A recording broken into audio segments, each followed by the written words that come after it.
Hi guys, ఈ రోజు మనం ఒక కొరియన్ క్రైమ్ థ్రిల్లర్ సినిమా చూడబోతున్నాం. ఈ సినిమా పేరు ద అన్జస్ట్. ఇది 2010లో రిలీజ్ అయింది. ఈ సినిమాలో ఒక సూపర్ ట్విస్ట్ ఉంటుంది. అది చివరిలో మీకు రివీల్ అవుతుంది. ఇక ఆలస్యం చేయకుండా సినిమాలోకి వెళ్దామా? అంతకంటే ముందు వెల్కమ్ టు కళ్ళ ముందు కదిలే చిత్రాలు.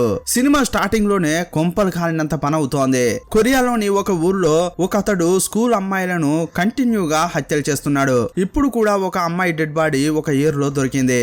ఆ కిల్లర్ ఎవరనేది పోలీసులు కనిపెట్టలేకపోతున్నారు. రోజు రోజుకు అమ్మాయిలు కనిపించకుండా పోవడం ఎక్కువ అవుతోంది. పోలీసులు కిల్లర్ ని కనిపెట్టట్లేదు కదా, అందువల్ల జనానికి చాలా కోపం వస్తోంది. ఈ క్రమంలో ప్రెసిడెంటే ముందుకు వచ్చి ఇంతమంది పోలీసులు ఉన్నారు, ఒక్క కిల్లర్ ను కనిపెట్టలేకపోతున్నారు అని అతడే ఆందోళన చెందుతుంటాడు. ఇంకోవైపు పోలీసులు ఏం చేస్తున్నారు అని వాళ్ళను కడిగి పారేశాడు. అందువల్ల కిల్లర్ ను కనిపెట్టాలని డిపార్ట్మెంట్ కు ప్రెషర్ ఎక్కువైంది. ఈ క్రమంలో ఈ జరిగే హత్యలకు కారణం ఒకనని చెప్పి అతన్ని పోలీసులు సస్పెక్ట్ చేశారు. ఒకానొక సమయంలో పోలీసులు అతన్ని చేస్ చేసి పట్టుకున్నారు. భయపడి పారిపోతున్న అతని చేతిలో తుపాకీ ఉంది. ఇంకోవైపు పోలీసుల చేతిలో కూడా తుపాకులున్నాయి. నువ్వే కదరా ఈ హత్యలు చేశావు, మర్యాదగా సరెండర్ కారా అని పోలీసులు బెదిరిస్తున్నారు. రేయ్, నేను ఆ హత్యలు చేయలేదురా, ఎందుకు అనవసరంగా నన్ను వెతుకుతున్నారు అని అతను అంటున్నాడు. అప్పుడు పోలీసులు టెన్షన్ అయిపోయి అతన్ని షూట్ చేశారు. సీన్ కట్ చేస్తే డిపార్ట్మెంట్ యొక్క డైరెక్టర్ హెడ్ ను పిలిచాడు. ఏంట్రా, ఏం పని చేస్తున్నారా మీరంతా? మీ పార్ట్నర్ మీరు ఒకరిని చంపేశారు. అతడు హంతకుడా కాదా అనేది కూడా కన్ఫర్మ్ గా తెలియలేదు. అతన్ని చంపారు కదా, అతడే హంతకుడని మీ దగ్గర ఏమైనా ఎవిడెన్స్ ఉన్నాయా అని ఆ డైరెక్టర్ అడుగుతున్నాడు. ఇప్పుడు రీసెంట్ గా ఒక డెడ్ బాడీ దొరికింది కదా, ఆ డెడ్ బాడీ పైన కిల్లర్ యొక్క బ్లడ్ శాంపిల్ ఉన్నాయి. కానీ డెడ్ బాడీ నీటిలో నానిపోవడం వల్ల అంత త్వరగా ఆ రక్తం నుంచి డిఎన్ఏను తీయలేమని మీరే చెప్పారు. దీన్ని బట్టి చూస్తే మీరు చంపేసిన వ్యక్తి సీరియల్ కిల్లర్ అని మీ దగ్గర ఎలాంటి ఆధారాలు లేవు. అంతేకాదు, ఆ సస్పెక్ట్ ను ఒక పోలీస్ ఆఫీసర్ చంపేశాడు కదా, వాళ్ళ కుటుంబంలోని ఒక అమ్మాయిని కూడా సీరియల్ కిల్లర్ ఎత్తుకెళ్లాడు. ఆ కోపంతోనే సస్పెక్ట్ ను అతడు చంపేశాడన్న పేరు బయటకు వస్తుంది. మీరు ఏం చేస్తారో నాకు తెలియదు. పోలీస్ డిపార్ట్మెంట్ కి చెందిన వాళ్ళు ఒకరిని హత్య చేశారని ఈ విషయం ఎట్టి పరిస్థితుల్లో బయటికి రాకూడదు. అంతేకాదు, నిజమైన సీరియల్ కిల్లర్ ను కూడా కనిపెట్టాలి. లేదంటే ఒక్కొక్కరికి ఇక వాయింపులే అంటుంటాడు. అప్పుడు ఆ హెడ్, సార్ మీరు ఇలా మాట్లాడకండి, ఇలాంటి ఇబ్బందికర పరిస్థితులను సరిచేయడానికి మన డిపార్ట్మెంట్ లో ఒకడున్నాడు. ఇప్పుడు కూడా చూడండి, ఒక పెద్ద కంపెనీ యొక్క ఓనర్ ఒక అవినీతి చేశాడని హీరో ధైర్యంగా వెళ్లి అతన్ని అరెస్ట్ చేశాడు. అలాంటి వాడు ఉండగా మనకెందుకు భయం అంటుంటాడు. ఎవరికి ఎలాంటి సమస్య రాకుండా హీరోతో నేను ఆ కేసును ముగిస్తానని హెడ్ అంటున్నాడు. నాకు కొంచెం టైం ఇవ్వండి అని అడిగాడు. ఇంకోవైపు హెడ్ ఎవరినైతే పొగిడాడో అతన్ని చూపించారు. అతడే ఈ cinema hero. Hero police department లో ఒక హై పొజిషన్ లోనే ఉన్నాడు. అతని కింద ఒక నలుగురు పనిచేస్తారు. ఆ టీం ను హీరోనే లీడ్ చేస్తుంటాడు. ఇప్పుడు హీరో అతని టీము ఒక కంపెనీలో అవినీతి జరుగుతుందని చెప్పి అక్కడికి రైడింగ్ కోసం వెళ్లారు. రైడింగ్ అయిపోయిన తర్వాత బయటకు వస్తుంటే కంపెనీ ఓనర్ వచ్చాడు. అతనికి ఆల్రెడీ హీరో తెలుసు. రాగానే హీరోతో, ఏంటయ్యా ఇది న్యాయమేనా? కొన్ని రోజుల క్రితమే నీ చెల్లెలి యొక్క భర్త నీ పేరు చెప్పి నా దగ్గర డబ్బు తీసుకెళ్లాడు. నేను కూడా అతని అకౌంట్ లో డబ్బు వేశాను. నేను నీకు మీ ఫ్యామిలీకి చాలా ఫేవర్ చేస్తున్నాను, కానీ మీరేంటి నా కంపెనీలోనే రైడ్స్ చేస్తున్నారు? ఇలా ఓనర్ అడుగుతుంటే హీరో కొంచెం కూడా పట్టించుకోలేదు. ఆ తర్వాత స్టేషన్ కు వచ్చాడు. ఇంకోవైపు గవర్నమెంట్ ప్రాసిక్యూటర్ కు ఇంట్రో ఇచ్చారు. హీరో అరెస్ట్ చేసిన ఒక పెద్ద కంపెనీ యొక్క చైర్మన్ ఇప్పుడు జైల్లో ఉన్నాడు కదా, అతన్ని మీట్ అవ్వడానికి ప్రాసిక్యూటర్ వెళ్ళాడు.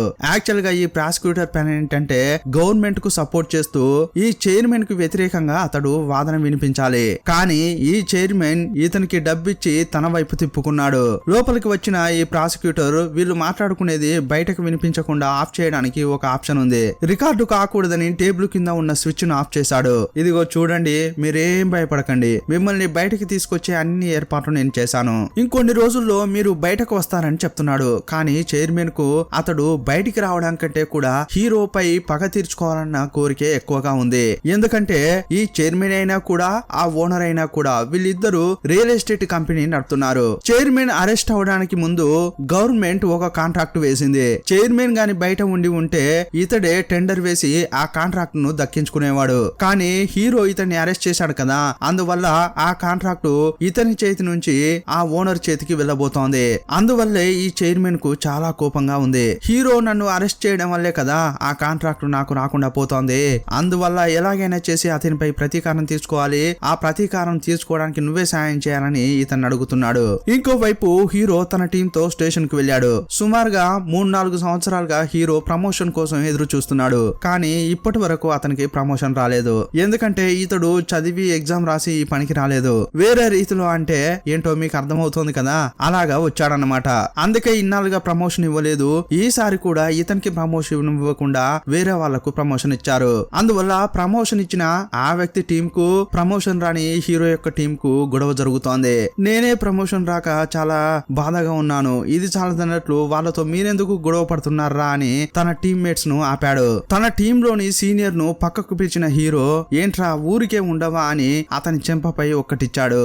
అప్పుడే ఇంటర్నల్ అఫైర్స్ కు చెందిన 2 ఆఫీసర్లు హీరోను వెతుక్కుంటూ స్టేషన్ కు వచ్చారు. ఇదంతా కూడా ఆ హెడ్ లీలలే. హెడ్ హీరోకు ఇవ్వబోయే పని సాధారణమైనది కాదు. వాస్తవంగా చెప్పాలంటే అది ఒక ఇల్లీగల్ పని. ఎందుకంటే ఆ 2 పోలీసులు ఒక అతన్ని చంపేశారు కదా, ఆ హత్యను దాచేసి నిజమైన సీరియల్ కిల్లర్ ను కనిపెట్టకున్నా కూడా ఫేక్ గా ఒకరిని తయారు చేయాలి. ఈ విషయం డైరెక్ట్ గా వెళ్లి హీరోకు చెప్తే అతడు అస్సలు ఒప్పుకోడు. అందువల్ల డిపార్ట్మెంట్ లో ఉన్న వాళ్ళు తప్పు చేస్తే వాళ్ళని విచారించడానికి ఇంటర్నల్ అఫైర్స్ అని ఒక టీం ఉంటుంది. వీళ్ళను పంపి హెడ్ హీరోను పక్కన పెట్టాలని చూస్తున్నాడు. అప్పుడు ఆ ఆఫీసర్లు ఇతని దగ్గరికి వచ్చి, ఇదిగో చూడండి, కంపెనీ ఓనర్ అని ఒకడు ఉన్నాడు కదా, అతని అకౌంట్ లోంచి మీ బావ యొక్క అకౌంట్ కు డబ్బు ట్రాన్స్ఫర్ అయింది.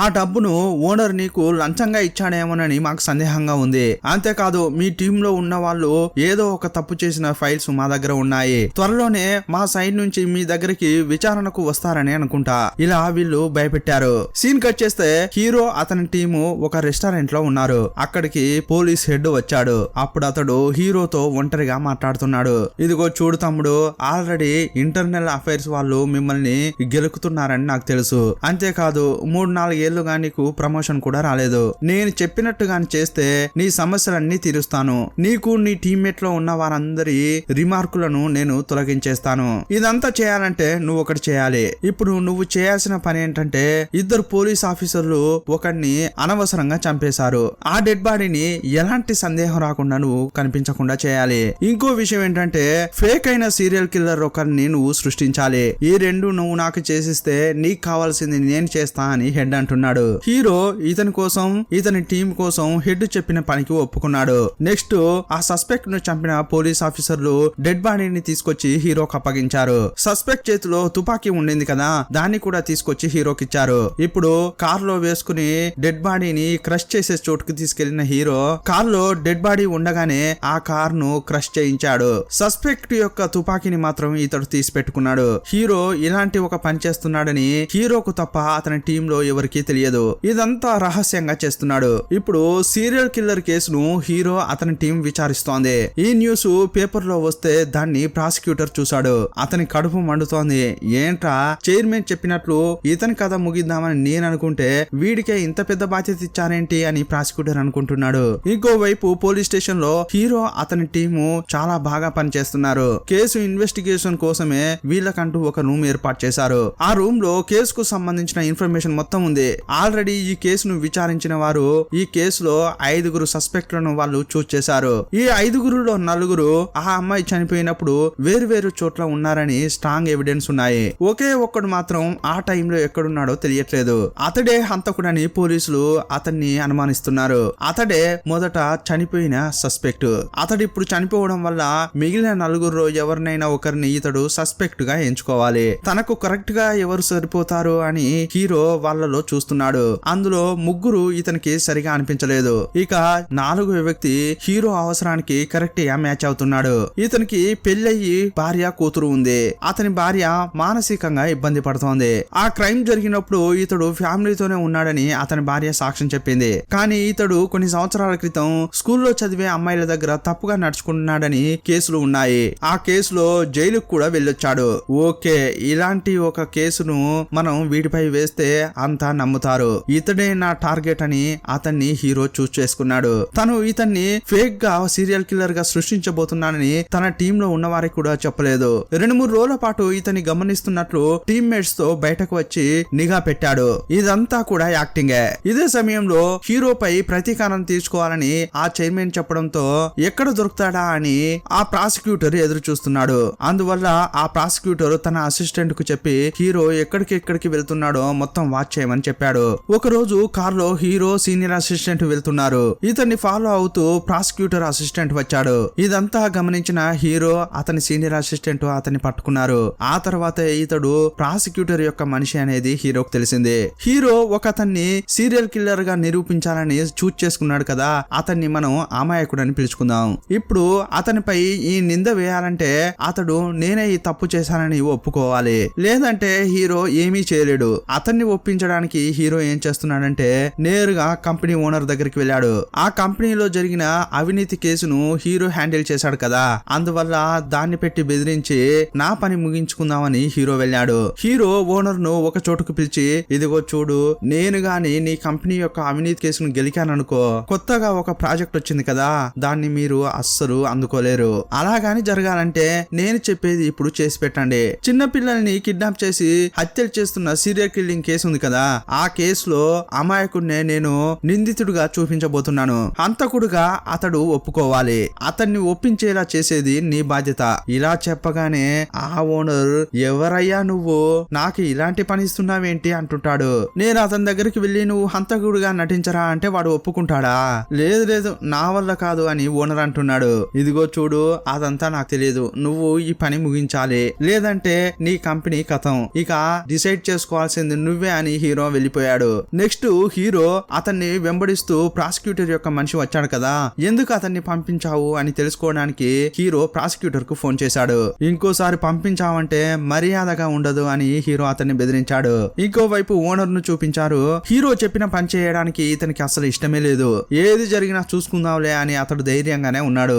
ఒక రోజు ఈ ఓనర్ స్పాకు వెళ్ళినప్పుడు అక్కడ చైర్మన్, అతనికి చెందిన కొంతమంది మనుషులు ఉన్నారు. వీళ్ళంతా కలిసి ఈ ఓనర్ ను ఆట పట్టిస్తుంటారు. అది చాలదన్నట్లు ఈ ఓనర్ కు కొత్తగా ఒక ప్రాజెక్టు దక్కింది కదా, ఆ ప్రాజెక్ట్ ను ఇతడు దక్కించుకోవడానికి ట్రై చేస్తున్నాడనే విషయం ఈ ఓనర్ కు తెలిసిపోయింది. ఆహా, ఇలాగే ఊరికే ఉంటే కుదరదు, ఈ ప్రాజెక్టు నా చేతుల్లోనే ఉండాలంటే హీరో యొక్క సపోర్ట్ కావాలని ఆ ఓనర్ అనుకుంటున్నాడు. అందువల్ల హీరో చెప్పిన పని చేయాలని అనుకుంటాడు. మరుసటి రోజే ఇంట్లో పనిచేస్తున్న ఆ అమాయకుడిని మనుషులను పెట్టి కిడ్నాప్ చేయించాడు ఓనర్. ఒక చోట అతన్ని పెట్టి ఈ కేసులో నువ్వు హంతకునిగా నటించాలని టార్చర్ చేస్తుంటాడు.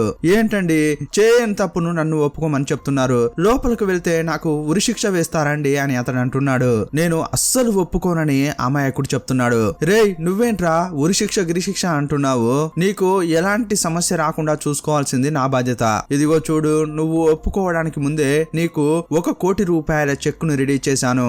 ఇది నీ చేతితో నువ్వే నీ ఫ్యామిలీకి ఇవ్వు. అంతేకాదు, ఇప్పుడు నువ్వు నీకు ఉరిశిక్ష పడుతుందని భయపడుతున్నావు కదా, ఆ భయమే వద్దు, నీకంటూ ఒక స్పెషల్ లాయర్ ను నేను అరేంజ్ చేస్తాను. విచారణలో నువ్వు మానసికంగా ఇబ్బంది ఉందని చెప్పు, అప్పుడు నిన్ను సైకియాట్రిక్ టెస్ట్ కు తీసుకెళ్తారు. అక్కడ నువ్వు నిజంగానే మెంటల్ అని నేను డబ్బిచ్చి మేనేజ్ చేస్తాను. అందువల్ల నీకు ఎలాంటి సమస్య రాదు. మెంటలో నీ ఎవరు ఉరి తీయరు కదా అంటుంటాడు. ఎలాగోలా నచ్చజెప్పి అతన్ని హంతకుడిగా నటింపజేయడానికి ఇతడు ఒప్పించాడు. నెక్స్ట్ ఇతడే హంతకుడని హీరో పబ్లిక్ గా ఇతన్ని అరెస్ట్ చేశాడు. ఇక ఇదంతా అయిపోయిన తర్వాత ఓనర్ తన ఆట ప్రారంభించాడు.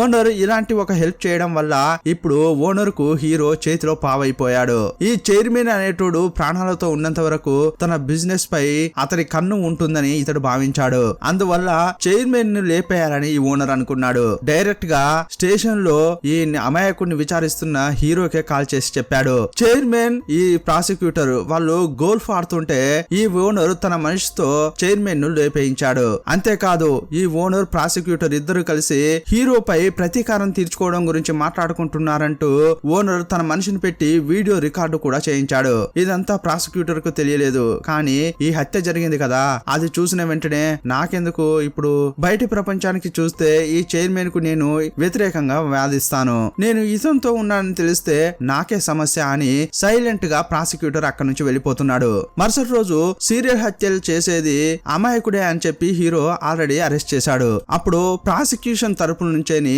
ఒక వకీలు వెళ్లి అతనికి శిక్ష పడేలా చేయాలి. అందువల్ల వకీల్ డిపార్ట్మెంట్ యొక్క చీఫ్ నువ్వే వాదించాలని చెప్పి ప్రాసిక్యూటర్ ను పంపించాడు. అప్పుడు ఇతడేమనుకుంటున్నాడంటే, ఆల్రెడీ హీరోకు నాకు అసలు పడట్లేదు, ఇలాంటి పరిస్థితుల్లో ఈ కేసులో నన్ను ప్రాసిక్యూటర్ గా పెట్టారేంట్రా బాబు అనుకుంటున్నాడు. ఇక వేరే దారి లేక ఒప్పుకున్న ప్రాసిక్యూటర్ తన ఆఫీస్ కు వచ్చాడు.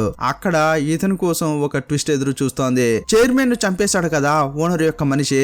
చైర్మన్ అప్పుడప్పుడు డబ్బు ఇచ్చి ఇతన్ని మేనేజ్ చేస్తున్నాడన్న విషయం ఓనర్ కు ఇంతకు ముందే తెలుసు. ఇప్పుడు చైర్మన్ చంపడం వల్ల ముందు రోజుల్లో ఈ ప్రాసిక్యూటర్ ద్వారా తనకు ఎలాంటి ఇబ్బంది రాకూడదని చెప్పి ప్రాసిక్యూటర్ ను బెదిరించడం కోసం ఇంతకు ముందు ప్రాసిక్యూటర్ ఆ చైర్మన్ కలిసి ఉన్న ఫోటోలను ఇతనికి పంపించాడు. సీన్ కట్ చేస్తే ఇంకోవైపు అమాయకుడని ఒక అతన్ని అరెస్ట్ చేశారు. రీజన్ ఏంటి?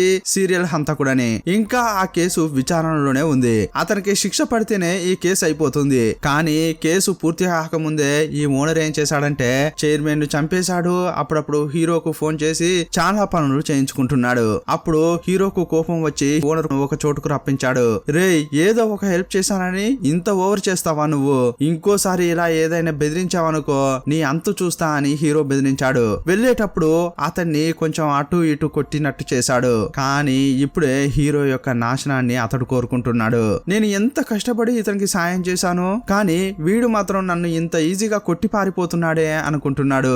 ఓహో, అయితే నా నుంచి సాయం పొందుతున్నంత వరకు వీడు నా చేతిలో ఉంటాడు. అవసరం తీరితే వీడు నా నుంచి వెళ్ళిపోతాడా అని ఓనర్ కు చాలా కోపం వచ్చింది. ఇప్పుడు కావాలనే ఆ అమాయకుని కేసులో చిన్న ప్రాబ్లమ్స్ సృష్టిస్తున్నాడు. ఇంతకు ముందు ఆ అమాయకుని కుటుంబానికి ఇతడు ₹1,00,00,000 చెక్ ఇచ్చాడు కదా. ఇప్పుడు ఓనర్ తన మనుషులను పంపించి ఆ భార్య నుంచి ₹1,00,00,000 చెక్కును తీసుకున్నాడు. ఇంకో విషయం, ఆ హంతకుని కోసం ఇతడు ఒక మంచి లాయర్ ను అపాయింట్మెంట్ చేస్తానని చెప్పాడు. కానీ అది కూడా చేయలేదు. గవర్నమెంటే పేరుకు ఒక లాయర్ ను పెట్టింది. అప్పుడు విచారించడానికి లాయర్ వెళ్ళాడు. అతనితో ఈ అమాయకుడు ఏమంటున్నాడంటే, ఏమండి ఓనర్ అంతా చెప్పాడా? మనం ఎప్పుడు సైకియాట్రిక్ టెస్ట్ కు వెళ్తున్నామని అంటున్నాడు. అప్పుడు అతడు, ఏంటి టెస్టా? నేనే నీకు ఏదో తక్కువగా తీసుకుని వాదిస్తున్నాను. ఇది చాలదన్నట్లు నువ్వు వేరే ఆ టెస్టు ఈ టెస్టు అని నన్ను పరీక్షించకు. ఈ మాటలు వినగానే అమాయకునికి చాలా కోపం వచ్చింది. ఓనర్ నన్ను మధ్యలోనే వదిలేశాడా అనుకుంటున్నాడు. ఇకపై నేను రియాక్ట్ కాకుంటే నాకు ఉరిశిక్ష కన్ఫర్మ్. అందువల్ల జైల్లోనే నేను ఏ తప్పు చేయలేదని అరుస్తున్నాడు. పోలీసులు అతన్ని అరవకుండా పట్టుకుంటున్న క్రమంలో ప్రాసిక్యూటర్ అక్కడికి వచ్చాడు. ఏంటండి, నన్ను మోసం చేశారండి, మొదట ఆ ఓనర్ ను పట్టుకుని విచారించండి అని ఆ అమాయకుడు అరుస్తున్నాడు. ఏంటి ఓనరా? అతనికి ఈ కేసుకు ఏంటి సంబంధం అని ఈ ప్రాసిక్యూటర్ కు అనుమానం వచ్చింది. ఇందులో అతని హస్తం ఉందా అని ఇతనికి డౌట్ వచ్చింది. వెంటనే ఇతడు నాకు ఓనర్ యొక్క ఫోన్ కాల్ రికార్డ్స్ కావాలి అని చెప్పాడు. ఆ లోపు నేను ఒక పార్టీకి అటెండ్ అయ్యి వస్తానని ఈ ప్రాసిక్యూటర్ తన అసిస్టెంట్ కు చెప్పాడు. సీన్ కట్ చేస్తే ప్రాసిక్యూటర్ వాళ్ళ మామ ఆ సిటీలో ఒక పెద్ద మనిషి. ఇప్పుడు అతడే అందరికి ఒక పార్టీ ఇస్తున్నాడు. ఆ పార్టీకి పెద్ద పొజిషన్ లో ఉన్న వాళ్ళు వచ్చారు. ఇతడు వాళ్ళ మామతో మాట్లాడుతున్న క్రమంలోనే బయట నుంచి ప్రాసిక్యూటర్ అసిస్టెంట్ కాల్ రికార్డ్స్ తెచ్చినట్లు సైగ చేశాడు. అతడు కూడా బయటకు వచ్చి ఈ రికార్డ్స్ అన్ని చెక్ చేస్తున్నాడు. అప్పుడు అతడు కనిపెట్టాడు, దీని వెనుక ఈ ఓనర్ మాత్రమే కాదు హీరో కూడా ఉన్నాడని కనిపెట్టాడు. ఈ అరెస్ట్ కావడానికి 5 రోజుల ముందు వరకు హీరో ఆ ఓనరు చాలా బాగా మాట్లాడుకున్నారు. తరచుగా హీరో ఓనర్ కు చాలా సార్లు కాల్ చేశాడు. అయితే ఈ కేసుతో మంచి పేరు తీసుకోవాలని హీరో ఆ ఓనర్ ను బెదిరించి ఏదో ప్లాన్ వేశాడని ఇతనికి అర్థమైంది. అమాయకుడు అయిన అతన్ని ఈ కేసులో అనవసరంగా లాగి ఆ హత్యలు ఇతడు చేసినట్లు ఒప్పుకునేలా చేశారని ఇతడు కనిపెట్టాడు. వెంటనే ఆ ప్రాసిక్యూటర్ అమాయకుడిని కలిశాడు. తను అనుకున్నదంతా కనిపెట్టిందంతా నిజమేనా అని అతన్ని అడిగాడు. అతడే ఎవరైనా సహాయం చేస్తారా అని ఎదురు చూస్తున్నాడు. ఈ టైంలో ప్రాసిక్యూటర్ రాగానే మొత్తం చెప్పేశాడు. ఆ ఓనరే నన్ను కొట్టి ఈ కేసులో హంతకుడుగా ఒప్పుకునేలా చేశాడు. ఇలా అన్ని నిజాలు చెప్పుకుంటూ వచ్చాడు. ఇక ఇదంతా తెలుసుకున్న ప్రాసిక్యూటర్ హీరోపై ప్రతీకారం తీర్చుకోవాలని అనుకున్నాడు. ఈ విషయం అంతా తన చీఫ్ కు ఈ ప్రాసిక్యూటర్ చెప్పాడు. అప్పుడు అతడేమంటున్నాడంటే, అనవసరంగా నువ్వెందుకు గెలుపుతున్నావు? పోలీసులే ఇతడు హంతకుడని వాళ్ళు తీసుకొచ్చారు. నువ్వు అలా ఇలా వాదించి అతనికి శిక్ష పడేలా చేయకుండా ఎందుకు ఇలా అతడు నిరపరాధి అని నిరూపించడానికి ట్రై చేస్తున్నావు అని అతడు తిడుతున్నాడు. ప్రాసిక్యూటర్ చెప్పేది ఏది కూడా ఆ చీఫ్ పట్టించుకోవట్లేదు. కానీ ఈ కేసును ఇలాగే వదలాలని ఇతడు అనుకోవట్లేదు. ఏదేం జరిగినా సరే ఈ కేసును బయటకు తీసుకురావాలని అతడు అనుకుంటున్నాడు. రాత్రికి రాత్రే ఒక రెస్టారెంట్ లో తనకు తెలిసిన రిపోర్టర్ ను పిలిచాడు. ఆ జర్నలిస్ట్ కు డబ్బిచ్చి మరుసటి రోజు న్యూస్ వచ్చేలా చేశాడు. మరుసటి రోజే ఈ కేసులో పోలీసులు గోల్మాల్ చేస్తున్నారు అనేలా న్యూస్ రప్పించేలా చేశాడు. ఇప్పుడు ఈ న్యూస్ దేశమంతటా వ్యాపించింది. అందరూ చూసినట్లే ఈ న్యూస్ ను హీరో కూడా చూశాడు. నా పార్ట్నర్ నేను ఈ కేసును క్లోజ్ చేయాలని అనుకుంటున్నాను, కానీ నా దారిలోకి అనవసరంగా ఈ ప్రాసిక్యూటర్ ఎందుకు వస్తున్నాడు అని హీరో అనుకుంటున్నాడు. ఇతన్ని ఇలాగే వదిలితే బాగుండదు, అతన్ని బెదిరించాలని హీరో అనుకున్నాడు. అందువల్ల అతన్ని ఒక చోటుకు రప్పించాడు. ఆల్రెడీ ఆ ఓనర్ ఇతన్ని బెదిరించడం కోసం చైర్మన్ ప్రాసిక్యూటర్ కలిసి ఉన్న ఫోటోలను ఇతనికి పంపించాడు. ఇప్పుడు అదే ఫోటోలను హీరో మళ్ళీ అతనికి చూపిస్తున్నాడు. కానీ ఆ ఫోటోలను చూసిన ఈ ప్రాసిక్యూటర్ ఇవి ఆల్రెడీ చూసి నా భయం అంతా పోయింది, కానీ ఇవి చూసి ఇప్పుడు ఇతడు భయపడతాడా? ఇదిగో ఫ్రెండ్, మీరు నాకు కొన్ని ఫోటోలు చూపించారు కదా, సరే నేను కూడా మీకు కొన్ని ఫోటోలు చూపిస్తాను చూడండి అని తీసిచ్చాడు. ఇతడు ఓనర్ యొక్క ఫోన్ రికార్డ్స్ ఉంటుంది కదా, అవి తీసి హీరోకు చూపించాడు. ఆ రికార్డ్స్ చూడగానే హీరో వణికిపోతున్నాడు. అయ్యయ్యో దొరికిపోయాన్రా బాబు అనుకుంటున్నాడు. ఇప్పుడు ఇందులోంచి హీరో తప్పించుకోవాలంటే అతనికి ఉన్న ఏకైక దారి ఆ అమాయకుడు ఇప్పుడు నోరు విప్పకూడదు. అతడు ప్రాణాలతో ఉన్నంత వరకు అతని నోటిని ఇతడు మూయలేడు. అతడు తప్పించుకోవడానికి నిజం చెప్పే తీరుతాడు. అందువల్ల అతన్నే చంపాలని ఈ హీరో అనుకుంటున్నాడు. ఇప్పుడు వేరే దారి లేక ఓనర్ కు కాల్ చేశాడు. జైల్లో ఉన్న అమాయకుడిని చంపాలని అతన్ని సాయం అడుగుతున్నాడు. అప్పుడు అతడేం చేశాడంటే హీరో మాట్లాడే మాటలన్నిటిని ఫోన్ లో రికార్డ్ చేశాడు. అంతేకాదు హీరో అడిగిన హెల్ప్ ను చేస్తానని చెప్పాడు. ఆల్రెడీ చైర్మన్ ను ఒక వ్యక్తితో చంపించాడు కదా, ఇప్పుడు అదే వ్యక్తిని జైల్లోకి ఖైదీగా పంపించాడు. రాత్రికి రాత్రే గొంతు పిసికి అతన్ని చంపేశాడు. కానీ ఉదయం చూస్తే అతడు ఆత్మహత్య చేసుకున్నట్లు చిత్రీకరించారు. ఇప్పుడు ప్రాసిక్యూటర్ జైలుకు వచ్చి ఏంట్రా ఇలా జరిగింది అని అతడు చాలా ఆశ్చర్యపోతున్నాడు. ఇప్పుడు అతడు పైకి చూస్తే చైర్మన్ ను చంపినప్పుడు ప్రాసిక్యూటర్ అదే చోట ఉన్నాడు కదా, అప్పుడు చైర్మన్ ను ఎవరు చంపారనేది అతని ముఖాన్ని ప్రాసిక్యూటర్ చూశాడు. ఇప్పుడు అదే వ్యక్తి పై ఫ్లోర్ లో ఖైదీ డ్రెస్ లో ఉండడం చూసి ఇతడు ఆశ్చర్యపోయాడు. ఓహో, కథ అలా పోతుందా? హీరో ఓనర్ కలిసి నా అంతు చూడాలని అనుకుంటున్నారా?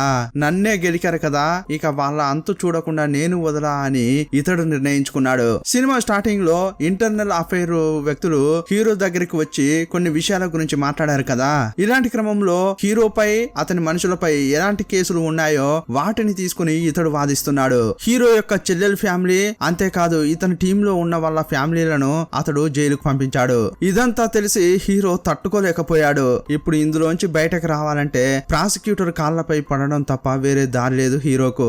ఇక వేరే దారి లేక ప్రాసిక్యూటర్ దగ్గరికి వెళ్ళాడు. అతడు రాగానే హీరో తను వేసుకున్న డ్రెస్సులన్నీ విప్పేసి అతని కాళ్లపై పడిపోయాడు. ఇక ఇంత దిగజారిన తర్వాత ఎవరైనా మన్నించకుండా ఉంటారా? వెంటనే అతడు కూడా క్షమించాడు. సరే సరే ఇక క్షమించానులే అని సహజంగా మాట్లాడుతుంటాడు. ఆ తర్వాత వీళ్ళిద్దరూ ఫ్రెండ్స్ అయిపోయారు. ఆ తర్వాత తన చెల్లెల ఫ్యామిలీ, టీమ్మేట్స్ ఫ్యామిలీ అని అందరినీ హీరో బయటకు తీసుకొచ్చాడు. నెక్స్ట్ సీన్ లో జైల్లోనే చనిపోయాడు కదా అమాయకుడు, అతన్ని మార్చురీలో పెట్టారు. అక్కడికి హీరో అతని సీనియర్ అసిస్టెంట్ వెళ్లారు. అప్పుడే ఓనర్ నుంచి కాల్ వచ్చింది. హీరో ఆ కాల్ ను అటెంప్ట్ చేయలేదు. ఇదంతా కూడా ఎదురుగా ఉన్న ఆ అసిస్టెంట్ చూశాడు. అతనికి చాలా రోజులుగా హీరోపై అనుమానం కలుగుతోంది. ఏంటిది, తరచుగా ఇతనికి ఎక్కడి నుంచో కాల్ వస్తోంది. ఫోన్ తీసుకుని ఒంటరిగా వెళ్తున్నాడు. ఇతడు ఇంతకు ముందులాగా అన్ని విషయాలు మాతో చెప్పట్లేదేంటి అని అతనికి సందేహం కలిగింది. మాకు తెలియకుండా ఏదైనా చేస్తున్నారా అని అతడు నేరుగానే అడిగాడు. కానీ ఇతడు చీచి అలాంటిదేం లేదే, అంతా మన మంచి కోసమే అని చెప్పి ఇంకా ఏం లేదని చెప్పేశాడు. అప్పుడు వీళ్ళిద్దరూ బయటకు వచ్చారు. బాగా వర్షం పడుతోంది. అప్పుడు అమాయకుని యొక్క భార్య, కూతురు వర్షంలో తడుచుకుంటూ వస్తున్నారు. ఇదంతా చూసిన హీరో గిల్టీగా ఫీల్ అవుతున్నాడు. నా స్వార్థం కోసం అతన్ని చంపించామే, ఇప్పుడు అతని భార్య పిల్లలు రోడ్డుపై పడ్డారు కదా అనుకుంటున్నాడు. వాళ్ళని చూడగానే తన జేబులో ఉన్న కొంత డబ్బు తీసి ఆ అసిస్టెంట్ కి ఇచ్చి తీసుకెళ్లి వాళ్ళకి ఇవ్వమని చెప్పాడు. అతడు డబ్బు తీసుకెళ్లి వాళ్ళకి ఇస్తున్న గ్యాప్ లో హీరో ఓనర్ కు కాల్ చేశాడు. ఏంట్రా నీ ప్రాబ్లం అని అడుగుతున్నాడు. అదేం లేదు బ్రదరు, కొత్తగా ప్రాజెక్ట్ వచ్చింది కదా, ప్లాన్ అంతా వేసి నేను బిల్డింగ్ కట్టడం ప్రారంభించాను. కానీ ఇప్పుడు ఒక ఆఫీసర్ ఇలాంటి స్ట్రక్చర్ లో బిల్డింగ్ కట్టకూడదని అంటున్నాడు. స్ట్రక్చర్ మార్చమని అతడు చాలా ఇబ్బంది పెడుతున్నాడు. అతడు ఎవరని విచారిస్తే మీకు కావాల్సిన వ్యక్తి అని తెలిసింది. కొంచెం అతనితో మాట్లాడి పాత స్ట్రక్చర్ కి ఓకే చేయిస్తే కొంచెం మంచిగా ఉంటుంది కదా అంటున్నాడు. నైస్ గా తన పనిని కంప్లీట్ చేయించుకోవాలని ఓనర్ చూస్తున్నాడు. అప్పుడు హీరో పర్వాలేదు నేను చేయిస్తాను, కానీ అంతకంటే ముందు మన ఇద్దరం మీట్ కావాలి అని అంటాడు. నువ్వేం చేస్తావంటే నీ కన్స్ట్రక్షన్ కంపెనీలోనే పైన వెయిట్ చేయి, నేను వస్తున్నా అని చెప్పాడు. ఇప్పుడు అసిస్టెంట్ ను కూడా తీసుకెళ్లకుండా నువ్వు ఇంటికెళ్ళి నాకు ముఖ్యమైన పని ఉంది అని ఒంటరిగా వెళ్తున్నాడు. ఇప్పుడు హీరో అక్కడికి వెళ్లి ఓనర్ ను కలిశాడు. ఇప్పుడు హీరోకు వ్యతిరేకంగా ఓనర్ దగ్గర ఎలాంటి సాక్ష్యాలు ఉన్నాయో అవన్నీ చూపిస్తున్నాడు. హీరో మాట్లాడేటప్పుడు రికార్డ్ చేసిన ఆడియోను, ఆ తర్వాత ఆ అమాయకుడిని ఒప్పించడానికి ఇతడు టార్చర్ చేశాడు కదా, ఆ ఆడియో వీడియోలన్నీ చూపించి బెదిరించడానికి ట్రై చేస్తున్నాడు ఈ ఓనర్. రే చూడ్డానికి అలా ఉన్నావు కానీ నువ్వు ఇలాంటి ప్లాన్ వేసుకున్నావా? సరే ఇప్పుడు నీకేం కావాలి? ఆ ఇన్స్పెక్షన్ ఆఫీసర్ తో నేను మాట్లాడాలి అంతే కదా, కదా, సరే నేను అతనితో మాట్లాడి నీకు ఫోన్ చేస్తానని హీరో కిందకు వెళ్తున్నాడు. కన్స్ట్రక్షన్ కంపెనీలో పైనుంచి కిందకు వెళ్ళడానికి ఒక లిఫ్ట్ ఉంటుంది. ఆ లిఫ్ట్ లో ఎక్కి కిందకు వెళ్తున్నాడు. హీరో ఆ బిల్డింగ్ నుంచి బయటకు వస్తున్నాడు. అప్పుడే ఆ ఓనర్ యొక్క రైట్ హ్యాండ్ బిల్డింగ్ పైకి వెళ్తున్నాడు. కొంచెం సేపట్లోనే అదే లిఫ్ట్ ఎక్కి బిల్డింగ్ పై నుంచి ఓనర్ కిందకు వస్తున్నాడు. సడన్ గా లిఫ్ట్ మధ్యలోనే ఆగిపోయింది. సడన్ గా షార్ట్ సర్క్యూట్ అయింది. మధ్యలోంచే లిఫ్ట్ కింద పడిపోయింది. నేరుగా కింద తాకడంతో లిఫ్ట్ లో ఉన్న ఓనర్ చనిపోయాడు. ఇదంతా సడన్ గా జరగలేదు. ఓనర్ కు హీరోనే చెక్ పెట్టాడు. హీరో బయటకు వచ్చేటప్పుడు ఓనర్ యొక్క రైట్ హ్యాండ్ లోపలికి వెళ్ళాడు కదా. హీరో ఇతనితో చెప్పే ఆ ఓనర్ ను చంపేలా చేయించాడు. ఎన్నాళ్ళని ఒకని కింద పనిచేసేది, నేను కూడా ఓనర్ కాకూడదా అని ఈ రైట్ హ్యాండ్ అనుకునేవాడు.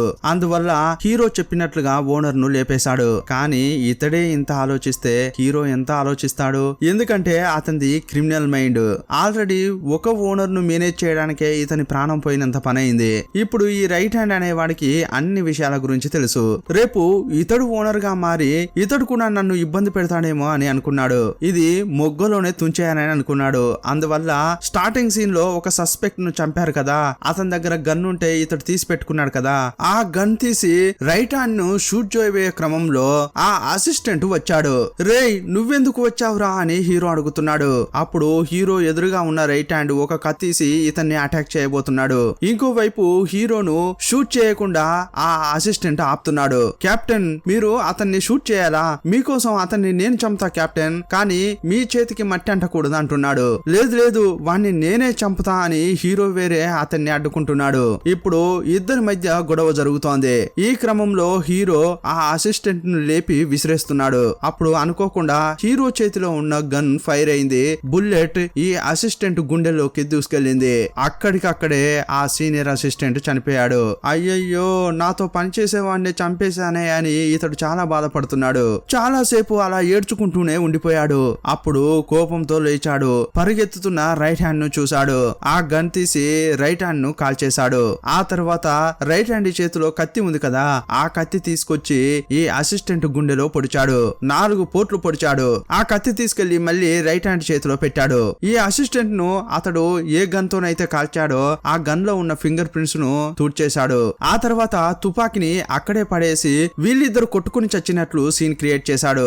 ఏమీ తెలియనట్లు అక్కడి నుంచి వెళ్ళిపోయాడు. మరుసటి రోజు హీరో అనుకున్నట్లుగానే న్యూస్ లో కూడా వచ్చింది. ఎలాగోలా చేసి సీరియల్ కిల్లర్ కేసును ఇతడు ముగించాడు కదా, అందువల్ల హీరోకు ప్రమోషన్ వచ్చింది. దానికి సంబంధించి ఒక ఫంక్షన్ జరుగుతోంది. ఇంకోవైపు చనిపోయిన అసిస్టెంట్ కు ఫ్యూనరల్ జరుగుతోంది. హీరో యొక్క టీమ్ లో ఉన్న వాళ్ళంతా ఆ ఫ్యూనరల్ కు వెళ్లారు. కానీ కుటుంబంగా ఇన్నాళ్ళు ఉన్నాం. హీరో ఫ్యూనరల్ కు రాకుండా ప్రమోషన్ ఫంక్షన్ కు వెళ్ళాడే అని అతని టీమ్మేట్స్ బాధపడుతున్నారు. అంతేకాదు నిన్న ఆ అసిస్టెంట్ సంఘటన జరిగిన స్థలానికి వెళ్ళాడు కదా, అప్పుడు ఈ టీమ్మేట్స్ లో ఒక అతనికి మెసేజ్ పెట్టాడు. నేను ఈ కన్స్ట్రక్షన్ సైట్ దగ్గరే ఉన్నాను, కొంచెం ఓనర్ కు సంబంధించిన వివరాలు నాకు కావాలి. అతడు ఏమేమి తప్పులు చేశాడో వాటిని అన్నిటిని నాకు రెడీ చేసి పెట్టండి అని మెసేజ్ పెట్టాడు. ఆ మెసేజ్ పంపిన కొంతసేపటికి అతడు చనిపోయాడంటే అక్కడ మనకు తెలియకుండా ఏదో జరుగుతోంది అని ఈ టీమ్మేట్స్ అనుకుంటున్నారు. ఎప్పుడు ఓనర్ పక్కనే ఒక్కడుంటాడు, కానీ నిన్న సంఘటన జరిగినప్పుడు అతడు లేడు. అతడు ఉండకుండా ఉండడు, ఉండే ఉంటాడు కానీ బయటికి అతడు ఉన్నట్లు వార్త రాలేదు. ఒకవేళ అదంతా జరిగినప్పుడు అక్కడే ఉండి భయంతో కనిపించకుండా ఎక్కడికైనా పోయాడా అని వీళ్ళు అనుకుంటున్నారు. అతడు ఎక్కడికి వెళ్ళాడో అని వెతికి పట్టుకున్నారు. అతన్ని బాగా హ్యాండిల్ చేశారు. అప్పుడు నిజం చెప్తున్నాడు. హీరో బాస్ ను మీట్ అవ్వడానికి ఆ కన్స్ట్రక్షన్ సైట్ కి వెళ్ళాడు కదా, అప్పుడే బాస్ ఇతన్ని ఒక పక్కగా నిలబడమని చెప్పి జరిగేదంతా రికార్డ్ చేయమని చెప్పాడు. కానీ అతడు హీరో ఓనర్ వాళ్ళు మాట్లాడుకునేదే కాదు. ఆ తర్వాత ఓనర్ చనిపోయింది. హీరో రైట్ హ్యాండ్ ను చంపాలనుకుని ప్రయత్నించింది. మధ్యలో ఆ అసిస్టెంట్ వచ్చి హీరోను ఆపడం, ఆ తర్వాత హీరో ఆ అసిస్టెంట్ ను చంపడం, చివరగా ఆ హత్యలను దాయడానికి హీరో ఏమేం చేశాడో అంతా అతడు కెమెరాలో రికార్డ్ చేశాడు. ఇదంతా చూసిన హీరో యొక్క టీమ్మేట్స్ కు చాలా కోపం వచ్చింది. ఏంటి చివరగా హీరోనే ఇదంతా చేశాడా అని ఆశ్చర్యపోతున్నారు. ఇప్పుడు వీళ్ళు ఎవరినైతే పట్టుకున్నారో వాడికే ఒక పని అప్పగించారు. ఇంకోవైపు ప్రమోషన్ తీసుకుని హీరో స్టేషన్ కు వచ్చాడు. ఒకే సమయంలో హీరో టేబుల్ కు ప్రాసిక్యూటర్ టేబుల్ కు ఒక రిపోర్టు రిసీవ్ అవుతోంది. ఆ రిపోర్ట్ చూస్తున్నప్పుడే ఇప్పుడు ఒక ట్విస్ట్ రివీల్ చేశారు. సినిమా స్టార్టింగ్ లో డిపార్ట్మెంట్ డైరెక్టర్ హెడ్ తో ఏం చెప్పాడు, వాళ్లకు కొత్తగా దొరికిన అమ్మాయి యొక్క డెడ్ బాడీలో కిల్లర్ యొక్క రక్తపు మరకలు దొరికాయి. కానీ ఆ బాడీ నీటిలో నానిపోవడం లేకపోవడం వల్ల రక్తంలో ఉన్న DNA శాంపిల్ తీయడం కష్టమని చెప్పారు. కానీ ఇప్పుడు కొత్త టెక్నాలజీని ఉపయోగించడం వల్ల ఆ బ్లడ్ శాంపిల్ లో ఉన్న DNA తీశారు. ఆ DNA చనిపోయిన అమాయకుని యొక్క DNA మ్యాచ్ చేసి చూస్తే కరెక్ట్ గా సరిపోయాయి. దీన్ని బట్టి చూస్తే నిజమైన సీరియల్ కిల్లర్ ఆ అమాయకుడే. కొన్నాళ్ళు వీళ్ళ పట్ల వీళ్ళు సైలెంట్ గా ఉంటే అతడే సీరియల్ కిల్లర్ అనేది తెలిసి ఉండేది. కానీ అనవసరంగా వీరు కొట్టుకోవడం వల్ల ఈ సమస్య పెద్దదైంది. ఈ గొడవలో చాలా ప్రాణాలే పోయాయి. చివరగా హీరో అసలైన కిల్లర్ ను కనిపెట్టినప్పటికీ మంచి స్నేహితుడిని కోల్పోయానే అని అతడు కారులో కూర్చుని బాధపడుతున్నాడు. అప్పుడు హీరో కారు పక్కన వేరే కారు వచ్చి ఆగింది. ఉదయం హీరో యొక్క మనుషులు ఒకరిని పట్టుకుని విచారించారు కదా, అతడే ఆ కారులో వచ్చాడు. ఇతనికి ఒక పని కూడా అప్పగించారు కదా, ఆ పని ఏంటంటే హీరోను చంపడమే. అతడు వచ్చి హీరోను షూట్ చేసి కార్ తీసుకుని పారిపోతున్నాడు. ఇప్పుడు రక్తం కారుతుంటే బయటకు వచ్చిన హీరో కాపాడండి అని అరుస్తున్నాడు. అదే టైంలో అక్కడికి వచ్చిన హీరో యొక్క టీమ్మేట్స్ ప్రమోషన్ రావడంతో హీరో కొత్త డ్రెస్ వేసుకున్నాడు. దానిపైన ఉన్న బ్యాడ్జ్ ని వాళ్ళు తీసేశారు. ఈ బ్యాడ్జ్ కోసమే కదరా నువ్వు ఇంత అరాచకం సృష్టించావు, నువ్వు మా కెప్టెన్ అని చెప్పుకోవడానికే మాకు సిగ్గుగా ఉంది, చావరా చావు అని అతడు చస్తుంటే వాళ్ళు నిలబడి చూస్తున్నారు. చనిపోయే టైంలో హీరో తన స్వార్థం కోసం ఏమేమి చేశాడో అన్ని ఆలోచిస్తున్నాడు. అక్కడికక్కడే చనిపోయాడు. సీన్ కట్ చేసి మరుసటి రోజు చూపించారు. హీరో టీమ్మేట్స్ ఎవరినైతే విచారించారో అతని దగ్గర ప్రాసిక్యూటర్ కి సంబంధించిన వీడియోస్ కూడా ఉన్నాయి. అదేంటంటే ఆ చైర్మన్ చనిపోయినప్పుడు అక్కడ ప్రాసిక్యూటర్ కూడా ఉన్నట్లు వీడియో తీశారు కదా, ఆ వీడియో అతని నుంచి తీసుకుని దాన్ని కూడా పబ్లిష్ చేశారు. దీని వల్ల ప్రాసిక్యూటర్ కూడా ఇరుక్కుపోయాడు. కానీ మధ్యలో ప్రాసిక్యూటర్ యొక్క మామను చూసాం కదా, అతడు ఆ సిటీలో పేరున్నవాడు. అల్లుడికి సమస్య అంటూ వస్తే అతడు ఊరికే ఉంటాడా, అతడు మధ్యలోకి వచ్చాడు. ఇదిగో చూడల్లుడు, నువ్వు దేనికి భయపడకు, నేనున్నాను కదా, నేనున్నంత వరకు నీకు ఎలాంటి సమస్య రానివ్వను అని ధైర్యంగా చెప్తున్నాడు. ఇలా వీళ్ళు మాట్లాడుకుంటున్న క్రమంలో వాళ్ళు ఉన్న బిల్డింగ్ ను జూమ్ లో చూపించారు. చట్టం అనేది ఒక చీకటి గది అని ఈ సినిమాను ముగించారు. ఈ సినిమా ఎలా ఉంది, ఈ సినిమాను మేము ఎలా ఎక్స్ప్లెయిన్ చేశామో మీ అభిప్రాయాన్ని కామెంట్ బాక్స్ లో రాయండి. మరో సినిమాతో మళ్ళీ కలుసుకుందాం. అప్పటి వరకు బాయ్ బాయ్.